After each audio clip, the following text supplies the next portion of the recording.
자, 이어서 미국의 현지 연결해서요. 중요한 내용들 점검해 보도록 하겠습니다. 김한희 특파원입니다. 안녕하십니까? 네, 안녕하세요. 자, 미국 증시가 이제 결국에는 오늘 혼조로서 거래를 마쳤습니다. 장중에는 여러 가지 종목들의 얘기들도 있었고 그런 실적에 대한 부분들도 있었었는데요. 어떠한 부분들이 주요했었습니까? 네, 뉴욕 증시 3대 지수가 혼조세로 마감했습니다. 기업들의 실적을 주시하고 투자자들은 내일 발표될 정부의 공식 고용 보고서를 기다리며 투자 방향을 가늠하고 있는데요.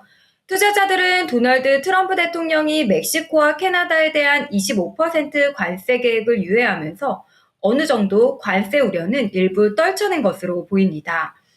뉴욕 증권거래소에서 다우존스 30 산업평균 지수는 전 거래일 대비 0.28% 하락했습니다. 다우가 하락한 건 소속 종목인 한이웰이 시장의 예상에 못 미치는 실적을 발표해 주가가 5% 정도 급락했기 때문입니다. 반면 이에 비해 S&P 500은 0.36%, 나스닥은 0.51% 상승 마감했습니다. 엔비디아가 3.1% 오르며 사흘째 상승세를 이어가고 있습니다. 챗 GPT 개발사 오픈 AI는 미 텍사스를 비롯해 16개 주에서 데이터 센터 추가 건설을 검토하고 있다고 보도했는데요. 스타게이트의 첫 데이터 센터는 텍사스의 소도시 에빌린의 뉴욕 센트럴파크 크기인 3.54제곱킬로미터 규모로 구축될 예정입니다. 오픈 AI는 에빌린 외 텍사스주 다른 지역에서도 추가 데이터 센터 부지 선정 작업이 진행 중입니다. 반면 AI 반도체 후발주자인 퀄컴과 암홀딩스 ADR은 3%대로 하락했습니다.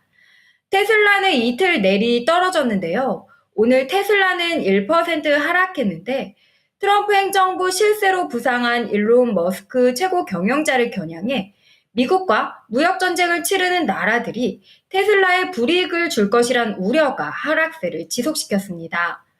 어제 기대 이하 실적 충격으로 급락했던 알파벳은 하루 만에 반등에 성공해 0.14% 올랐습니다. 포드 자동차는 올해 전망이 어둡다는 전망을 내놓은 후 7%대 떨어졌습니다. 미국의 다국적 복합기업 허니엘 인터내셔널은 5.6% 하락하면서 다우지수를 끌어내렸습니다.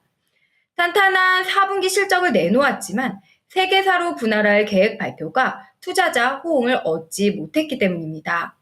글로벌 담배 회사인 필립 모리스 주가는 4분기 예상보다 나은 수익과 매출을 보고한 직후 10.97% 급등하면서 사상 최고치를 기록했습니다.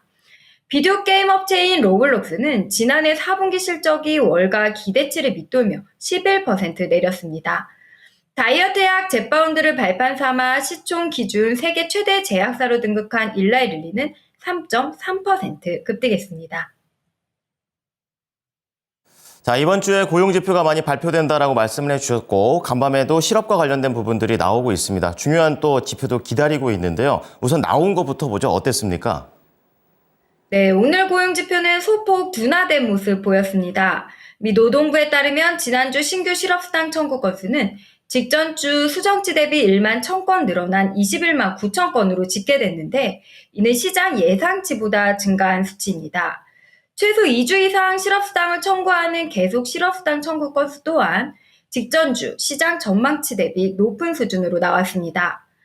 이번 주에 발표된 노동지표는 엇갈리고 있는데요. 구인 건수가 감소하고 실업수당 청구 건수는 늘어나면서 고용시장 둔화 조짐이 나타났지만 또 반대로 민간 고용은 증가하는 정반대의 모습이 나타난 겁니다. 결국 투자자들의 시선은 내일 발표되는 1월 고용보고서로 쏠립니다.